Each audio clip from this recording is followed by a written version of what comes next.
My name is Stefan Schmidt, and I am the director of the Identity Theft Prevention and Education Institute.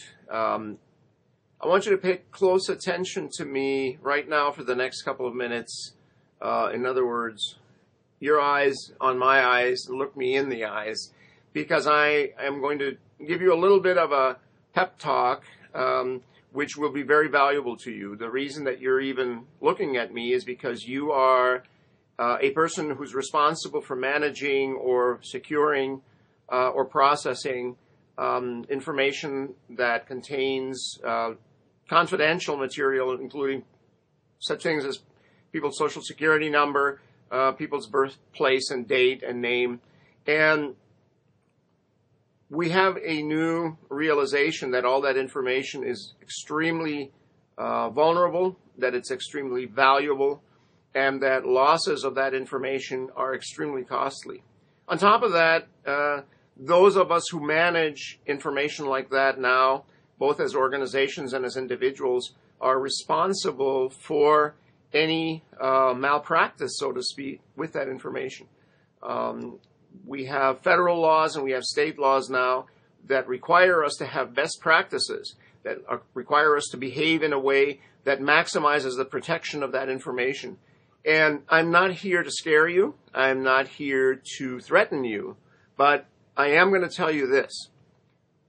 Recently, there was some confidential information that was accessed without authorization by employees of an organization. That information happened to be credit information of President Obama before he was President of the United States. They accessed the information, they looked at it, it's not clear that they did anything more with it and distributed it or anything else. Those individuals today are going to be tried. They may be fined for as much as $100,000 each, and they're going to do at least 1 year of jail time for accessing confidential information that they had no authority to look at.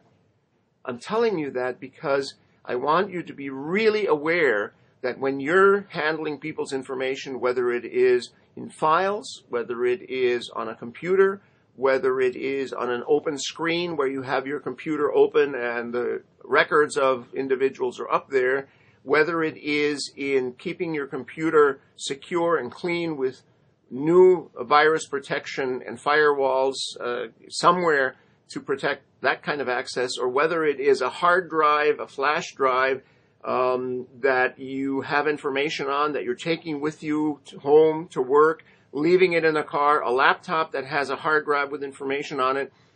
In all of those cases, you are responsible for that information. And as the federal government tightens up its regulations and its penalties, and in our case, as the state of Iowa begins to really take seriously the security of highly confidential personal information that could lead to identity theft, that could lead to other things as well, including stealing identities to commit acts of terrorism, you need to know how to behave in a way that optimizes security. The workshop that we are preparing for you, that will run you through a series of best practices and tell you what the laws are and tell you what things you should be looking for, will maximize your ability to secure that information, and in doing so to also protect yourself against liability, against possible big fines and potentially imprisonment. So please take a look at the course and at the seminar when it's available. Take it seriously. Think of it as not just something you're required to do for your work, but as something valuable for your clients, but also extremely important for your own professional protection. This is Stefan Schmidt for the Identity Theft and Information Security Certification and Training Project. Thanks.